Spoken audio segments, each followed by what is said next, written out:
보궐선거 대비라는 주제로 이야기해보겠습니다.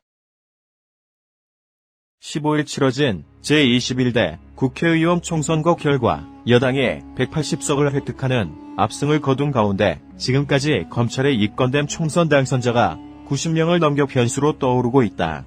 검찰은 이 가운데 90명을 수사 중이고 4명은 불기소 처분했다. 검찰은 이들을 포함해 총선 선거일인 15일 자정을 기준으로 모두 1270명을 입건하고 16명을 기소했다. 흑색 선전사범이 467명으로 가장 많았다. 여론조작사범은 72명으로 지난 총선 114명에 비해 40명 이상 줄었지만 선거폭력사범은 81명으로 37명이었던 지난 총선에 비해 2배 이상 늘었다. 금품수수사범은 216명으로 260명인 지난 총선과 비슷한 비율을 유지했다. 수사 단서별로는 고소, 고발이 1134명, 인지 136명으로 고소, 고발 비율이 89.2%를 차지했다. 검찰은 21대 총선 사범의 공소시효가 끝나는 10월 15일까지 특별근무체제를 유지하면서 부정선거 사범 처벌에 집중할 방침이다. 3대 중점 단속 대상, 금품수수, 흑색선전 및 여론조작, 공무원과 단체의 불법적 선거 개입과 선거비용 부정 지출 등 중요 선거범죄에 대해서는 정당, 당선 여부, 고소고발 취소 등과 무관하게 엄정 수사하는 한편 압수수색 등을 통해 배후까지 수사를 확대할 계획이다. 검찰 관계자는 당선자, 선거 사무자, 회계 책임자 등 당선 효력에 영향을 미치는 주요 신분자의 선거범죄에 수사력을 집중하고 있다며 엄정하고 신속하게 수사하겠다고 했다.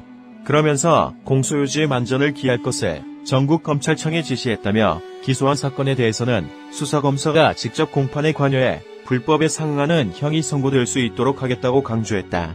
대검찰청 공공수사부부장 배용원 검사장은 4.15 총선 당선자 300명 중 3분의 1에 육박하는 94명이 선거법 위반 혐의로 입건됐다고 16일 밝혔다.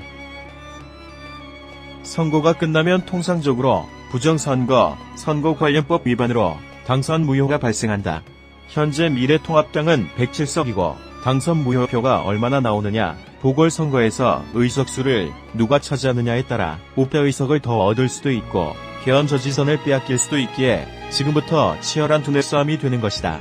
이번 선거에서 더불어민주당은 만족할 만큼은 아니더라도 대략 70%의 성공을 거두고 있지만 헌법 개정까지 조금 애매한 상황이며 완벽하게 헌법 개정을 하려면 더 많은 의석을 차지하고 우파계열 의석수를 100석 이하로 떨어뜨려야 하는데 이번 선거에서는 그렇게 되지 않았다. 통상적으로 보궐선거는 당선 무효가 10석 정도 나오고 그 심사 결과가 대법원 3심까지 확정되어야 한다.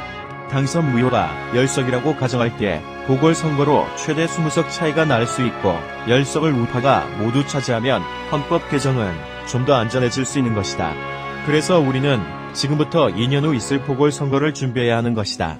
많은 사람들이 여러 정황들로 선거 조작을 의심하고 있지만 확실한 증거는 없다.